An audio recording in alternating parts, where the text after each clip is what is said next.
I don't think I've met you before, have I? No. Well, Matt, nice to meet you. I'm sure. My hands are still clean. Nice to meet you. Cool. I like your hair. Thanks. It's all curly. So I took it to HibGen. Okay. And it was super weird. They were like, your brake pads are fine, but your front rotors are not. And I've never heard of like, the pads being fine. Not the rotors. But not the rotors. Yeah, that's a bit strange. And they said it was only on the front. All right. Yeah. Well, I got a pretty good deal for these, so I'll take a look and see, you know, what I can figure out on that whole diagnosis. Yeah. So I mean, they just squeak. They don't grind or anything. What does it do? Squeak. It just squeaks? Yeah. Okay. Yeah, relatively, if it's like a rotor issue and not a brake issue, you feel like a wobble or something, and but that's but I'll take a look. Absolutely. Yeah, so that's weird. Like for the rotors and whatever, they quoted me like 540 something. Oh yeah. I was like, deuces. What do you need to go? Yeah, just to pump them. Yeah, when I'm done. Okay. Yeah, so it'll be like it's like $230 for this. So yeah, you saved a couple $100 bucks. Yeah, absolutely. I really appreciate you. Yeah, no problem. And you're at work, and you just gotta you gotta just work and get your brakes done. Nice meeting you. You too. It was very nice meeting you. Well, that was unexpected. Holy cow. All right, so here's the deal. I know it sounds funny, but it is very possible to have a bad rotor and decent pads. You see right here, guys? See that? The brake pad is actually touching this part of the rotor right here, so that's for sure gonna make some sort of noise. And not to mention, it's like literally rusted on the pad. So, but luckily we got new rotors and new brakes, so we're just gonna pop new ones on there. I mean, I would have just said, you know, I can see, there's some life left in the pad, but I think we might have enough room back here, guys, to just use my half this entire procedure. That would be cool. You don't want to use chrome sockets, but we're already here, guys. There we are. Comes right on. So this right here. So guys, you see this right here, this accumulation? So that will for sure cause noises. These are some pretty decent brakes though. They're just old. They lasted a while, you could tell. Those aren't too bad. All right, let's push this in here. Again, this would be a way easier job if you just took the reservoir cap off of the brake, but I'm not gonna do that. Get a good grip.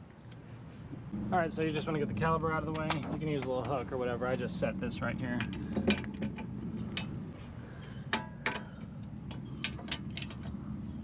All right, so we'll have to use a wrench on the top one. What size is this? 17.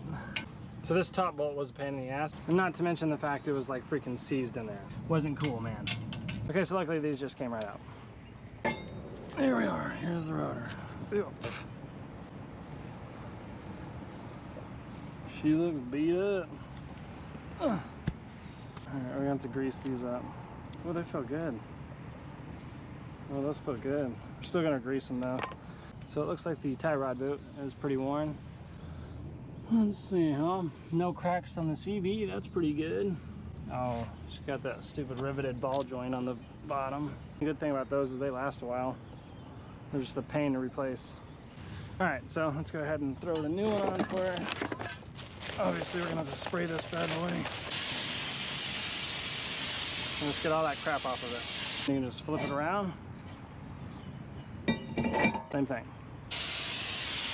And you can see it. Like, you'll be able to see it drip off of there. If there's one piece of advice I can give you from doing brakes, is that you always want to make sure that the guides are good and greased up.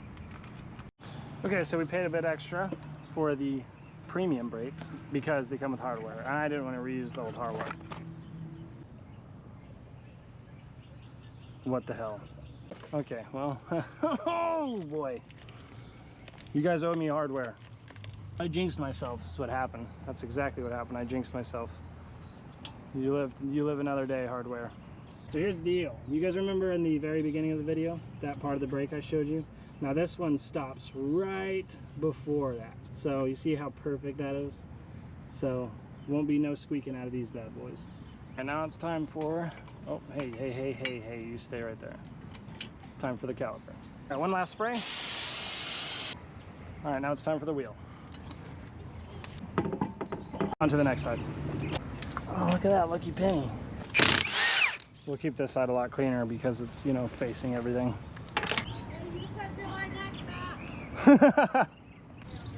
Okay. Oh, it's just the same. You can see all the scoring marks on it though. Alright, so let's throw the new one on. This side was definitely a lot easier than the other side. That bolt was on there. So again, okay, even though these feel good, we're gonna have to grease these up as well. So I like to put them on first though. I don't like to just, because it, you know, this is obviously supported, so I can just take them out. Easy peasy. Alrighty, well that's it. So I'm all out of brake cleaner. I would spray it one more time, but so let's go ahead and clean up our area. And I'm not sure if she wants us to give this thing a test drive or what, but we'll see. Alrighty, we are all done. All right, so we're gonna give it a quick drive, and I'll tell you why, guys. I have to, here's the deal. What I learned in my experience of working on vehicles is anytime you do brakes and rotors, you gotta do what's called setting the rotor. Or that's in terms of what, that's how I got taught it to, or that's how I got it taught to me. I'm sorry, that was hard to say. And I got taught from a pro. His name was Roger, and he was a great guy, and he was a master of brakes. And the reason why I say that is because that's all he did was brakes. But anyways, brakes and rotors. So here, no dualies, no dualies. But now that being said, all right, I'm all done. I just got to set your rotors because they're brand new, so I have to do a couple things to make sure. Do you know yet? No, I'm about to find out though. Yeah, I'm about to. Well, I mean, if you got a second, you can hop in and yeah, let me know. Do you hear it or not? Well, no. All right, What? let's take a look. I've never sat over here before. Here it would have definitely squeaked. Oh, really? Yeah. Yeah, I could see a pretty obvious problem in those brakes and rotors. I would for sure wouldn't have said, oh, just replace your rotors, because the brakes, yeah, the pad, well, they weren't bad. They had thickness to them, but they were old, they were rusted. And you just had in parallel run out is what it's called. It's when your pad starts to touch the, what's the word? The bare side of the rotor, the side that's not surfaced for that. So it starts to make noise. Would have definitely squeaked then. Ah, cool. Yay! Yay! Yeah, that's terrific. All right, so a 45 brake, I kind of did it, but kind of didn't. So 45 brakes, I got to go like 45, and then we got to come to like almost a dead stop. Not like a dead stop, but like like this. Well, we ain't got no freaking squeaking, so that's awesome. That is so awesome. I'm so excited. And now I have a mechanic. Yay! Yay! Yeah, and I can work on your stuff while you're working. Yes. Oh my gosh, I appreciate you so much. You are very welcome. You're good. I trust you. I'm not in a rush to send it. You know where to find me. Yeah, I do. It was great to meet you.